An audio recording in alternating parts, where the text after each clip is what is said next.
5 തരത്തിലാണ് സ്വതക്കിന്റെ കൂലി ഉണ്ടാവുക. ഒന്നിന് 10 കൂലി കിട്ടുന്ന സ്വതക്ക.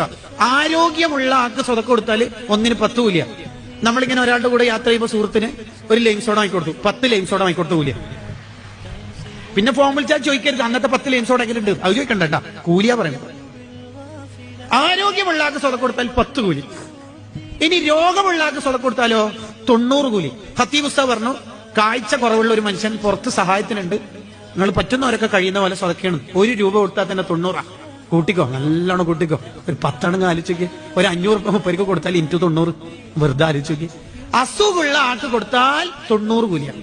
അതാണ് രണ്ടാമത്തത്. മൂന്നാമത്തത്, കുടുംബക്കാരിലെ പാവപ്പെട്ടവർക്ക് സ്വതക്ക കൊടുത്താൽ 900 കൂലിയാണ്. 900 കൂലിയാ കുടുംബത്തിന് സ്വതക്ക കൊടുത്താൽ. ഒരു മനുഷ്യൻ ആഖിറത്തിലെത്തുമ്പോൾ നന്മന്റെ തട്ടിൽ ആദ്യം വെക്കുന്നത് അന്നഫഖത്തു അലൽ ഇയാൽ, കുടുംബത്തിന് വാങ്ങിക്കൊടുത്തതാ. വത്തക്ക, ഫ്രൂട്ട്സ്. ഇടക്ക് അങ്ങനെല്ലാം ഭർത്താക്കന്മാർ വാങ്ങിക്കൊടുക്കും. ഇടക്ക് ടൗണിൽ നിന്നെല്ലാം പോകുമ്പോ ഭാര്യനോട് പറയാ, ഇന്നൊരു സാധനം എനിക്ക് വാങ്ങിയിട്ടാ വരുന്നത്, അങ്ങനെ കൊടുക്കണം. നാലാമത്തെ സ്വതക്കന്റെ കൂലി 1 ലക്ഷം കൂലി കിട്ടും. അതായിട്ടാ ഉപ്പാക്കും ഉമ്മാക്കും സ്വതക്ക കൊടുത്താൽ സുബ്ഹാനല്ലാഹ്.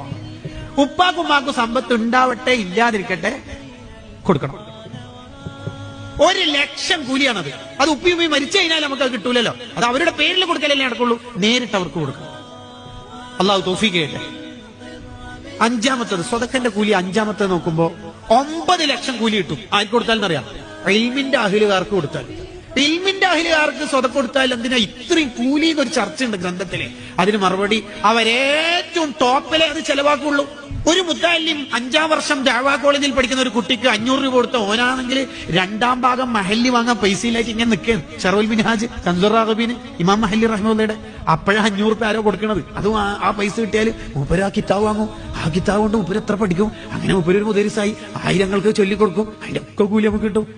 അതാണ് ഇൽമിന്റെ അഹ്ലുകാർക്ക് 9 ലക്ഷം. ഈ ആശയം ബഗിയത്തുൽ മുസ്തർശിദീൻ എന്ന കിതാബിലുണ്ട്. അത് ഇമാം സുയൂത്തി റളിയല്ലാഹു ഖുമാസിയിൽ നിന്ന് ഉദ്ധരിക്കുന്നതാണ്. അൽ ഫവായിദുൽ മുഖ്താറിലൊക്കെ കാണാവുന്നതാണ്. അള്ളാഹു നമുക്ക് ധാരാളം ഖൈറാത്തുകൾ ചെയ്യാനുള്ള തൗഫീഖ് നൽകുമാറാവട്ടെ.